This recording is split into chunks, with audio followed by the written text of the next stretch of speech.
আসসালামু আলাইকুম ওয়া রাহমাতুল্লাহি ওয়া বারাকাতুহু। আমার প্রাণপ্রিয় মুসলিম ভাতৃমণ্ডলী, আজকের এই আল্লাহ রাব্বুল আলামিনের পক্ষ থেকে প্রাপ্ত পবিত্র মৌসুমে যুলহজ্জের প্রথম দশকের প্রথম দিন, তাও জুমাবার দিয়ে শুরু হলো।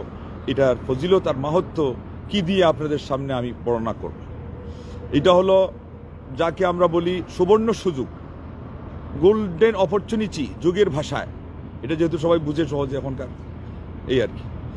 তা না হলে এটা হলো আপনার নূরুন আলা নূর যাকে বলা হয়, মানে ভালোর উপরে আরো ভালো। এর চেয়ে ভালো আর হতেই পারে না, স্বাভাবিক হিসাবে এর চেয়ে ভালো আর কোনো মৌসুম নাই। আর সৌদি আরবে আজকে হলো এখনই পড়ন্ত বিকেলে জুমাবারের বাদ আসরের সময় দোয়া কবুলের এই মুহূর্তে আপনাদের সামনে দাঁড়িয়েছি খোলা আকাশের নিচে। আমার এই স্টুডিওকে নাম দিয়েছি আমি স্কাই স্টুডিও। আল্লাহ রাব্বুল আলামিন যেন এটাকে কবুল করেন। সবাই যারা শুনেছেন বলুন আল্লাহুম্মা আমিন। দুই চারটি কথা নিয়ে আজকে দাঁড়িয়েছি। একটা হলো এই যে তাকবীর বা জিকির যেটা বলা হচ্ছে, এই দশকে জিকিরের দুইটা ধরন আছে। একটা হলো সাধারণ, মানে উন্মুক্ত, এটার কোনো সীমাবদ্ধতা নাই সময়ের দিক থেকে এবং তার সংখ্যার দিক থেকে, কোনো দিক থেকে। তার মানে যত বেশি পারেন আপনি বলবেন। এই যে গত রাত থেকে শুরু হলো, আজকে আমরা কয়বার বলেছি হিসাব নিলে কিন্তু দেখা যাবে যে আমরা বেশি কিছু বলি নাই। তো এই জন্য এটা হলো আমাদের অবহেলা। এরপর থেকে যেন সেই অবহেলা না হয়, সবাই নিজেরাই নিজেদের কাছে আপনি চুক্তিবদ্ধ হন আল্লাহ রাব্বুল আলামিনকে সাক্ষী রেখে, আর তৌফিক চান আল্লাহর কাছে। আল্লাহ যেন আপনাকে এই সুন্নাহটা, তাও বিলুপ্ত সুন্নাহ, আগেও শুনেছেন, এটাকে জীবিত করলে আপনার জন্য 50 জন আল্লাহর নবী সাল্লাল্লাহু আলাইহি ওয়াসাল্লামের সাহাবাদের সমপরিমাণ সওয়াব বরাদ্দ হয়ে আছে। এই হাদিসটা সহিহ। অতএব এটাকে জীবিত করার জন্য সবাই চেষ্টা করেন। এটার মধ্যে দুইটা ধারা আছে। একটা হলো একটু আগে যেটা বলা হলো উন্মুক্ত, সব সময় বলবেন। আর পুরুষরা আগে আগে বলা হয়েছে আওয়াজ করে বলবে, আপনাদের শোনা শুনে যাতে অন্যরা স্মরণ করে।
তারিখ পর্যন্ত এটা খেয়াল রাখবেন। এটা শুধু প্রসিদ্ধ একটা কথা এবং পরিভাষা হিসাবে যুলহজ্জের প্রথম দশক বলা হয়। এখানে কিন্তু অনেক মাপযুগ আছে, অনেক যুগ বিয়োগ আছে। ওই যে প্রথম দশকে রোজা রাখবেন, 10 তারিখে রোজা রাখবেন নাকি? না, 9 তারিখ পর্যন্ত রোজার মেয়াদ শেষ। ঠিক দশক জিকির এটা কি এই পর্যন্ত শেষ? না, আইয়ামে তাশরিক পর্যন্ত আছে। যেমন ঈদ, এখানে তো মূলত 10 তারিখ, কুরবানি সেখানেই হওয়ার কথা না, আরো 11, 12, 13 পর্যন্ত কুরবানির সুযোগ আছে। তো ওইভাবে ব্যাপক জিকিরের সুযোগ ওই 13 তারিখ পর্যন্ত চলবে। এই ব্যাখ্যাটা দিয়েছেন শেখ মোহাম্মদ বিন সালেহ আল উসাইমিন রাহিমাহুল্লাহ, এবং অনেক বড় যোগ্য একজন ফকিহ মুফতি আলিম ছিলেন। আচ্ছা, এরপরে তাকবীরুল মুকাইয়্যাদ, এইটা হলো সীমাবদ্ধ বা সুনির্ধারিত কিছু সময়ে এটা হয়ে থাকে। এটা কোনটা? 9 তারিখের ফজর থেকে নিয়ে 13 তারিখের আসর পর্যন্ত। আর হাজী সাহেবদের জন্য বলা হয়েছে জুহর পর্যন্ত। এটা হলো 5 টাইম ফরজ নামাজের পরে আমরা কয়েকবার আওড়াইলাম ইমাম সাহেব সহ, আল্লাহু আকবার, আল্লাহু আকবার, লা ইলাহা ইল্লাল্লাহ, আল্লাহু আকবার, আল্লাহু আকবার, ওয়ালিল্লাহিল হামদ। এই প্রথমে এটাকে 3 বার বলা যায়, আল্লাহু আকবার, আল্লাহু আকবার, আল্লাহু আকবার, লা ইলাহা ইল্লাল্লাহ, আল্লাহু আকবার, আল্লাহু আকবার, ওয়ালিল্লাহিল হামদ। এই দুই পদ্ধতি বিশুদ্ধ। দুই পদ্ধতি যেহেতু বিশুদ্ধ, আপনি মাঝে মধ্যে 3 বারেরটা ফলো করবেন, মাঝে মধ্যে 2 বারেরটা ফলো করবেন। আচ্ছা, এই পদ্ধতিটা সীমাবদ্ধ, সুনির্ধারিত এবং যেটা হলো ব্যাপক, সাধারণ, দুইটা ভালো করে মনে রাখবেন। আর খুব বেশি বেশি করে তাকবীর জুড়ে সুরে আওয়াজ সহকারে আপনারা তাকবীর ধ্বনি উচ্চারণ করবেন, তাহলে পরে এই সওয়াবটা বাড়তে থাকবে।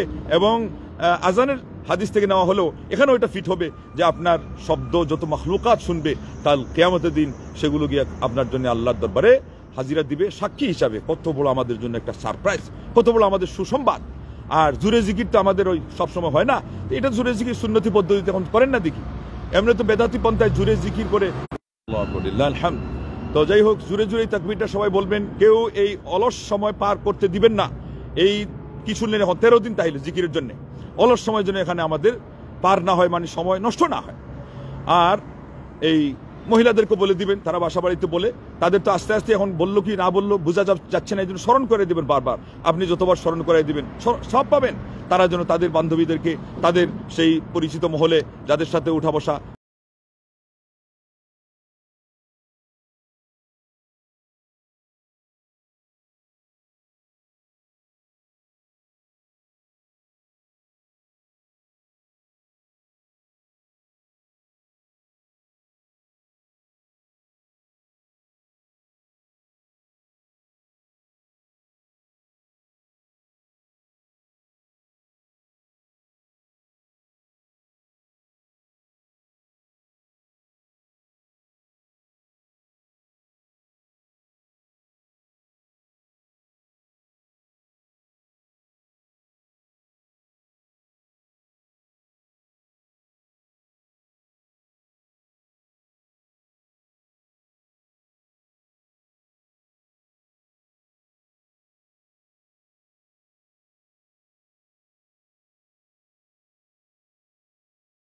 যেন কোনো কিছু না কাটে।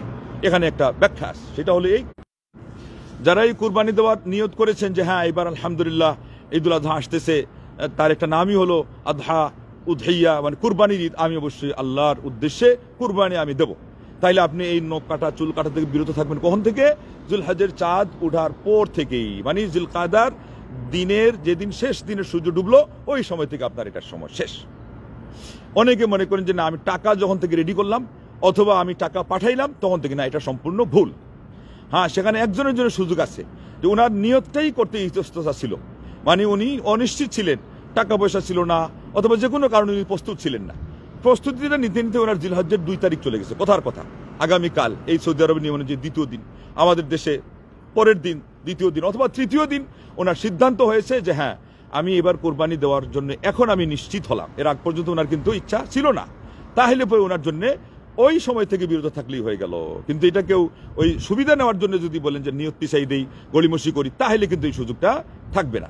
এটা জানার পরে এরপরে আমাদেরকে জানতে হবে যে এইটার বিধানটা কি, এটা কি মুস্তাহাব না ওয়াজিব। অনেক কথাই আসছে, কিন্তু এটার বিশুদ্ধ মত হলো এটা মুস্তাহাব। তো বিশেষ কোনো কারণে যদি দেখা যায় এখানে চিকিৎসার প্রয়োজন আছে, চুলটা সরানো লাগবে অথবা নখটা উঠে আসছে, এটা না তুললে কষ্ট হচ্ছে, তাইলে এটা কিন্তু করা যায়।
বড় বড় আলিমরা এখানে জমায়েত হয়ে আছে, আর আজকাল যোগাযোগও সহজ।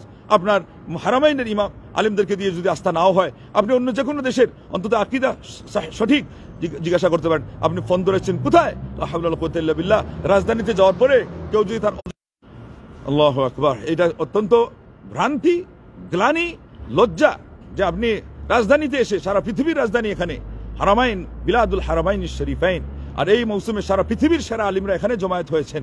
তারা সেখানে একজন আরেকজনের কাছ থেকে ইলম নেওয়ার জন্য তারা প্রতিযোগিতা করেন, আর আপনি সেখানে ফোন ধরান, আপনি এখানে থেকে শেষে দেখা গেছে এদের আরেকটা অসৎ উদ্দেশ্য আছে, এদেরকে নিয়ে আলাদা করে সালাত পড়বে, আর এরপরে ওই যে বেদাতি জিকির, বেদাতি মুনাজাত এগুলো করবে।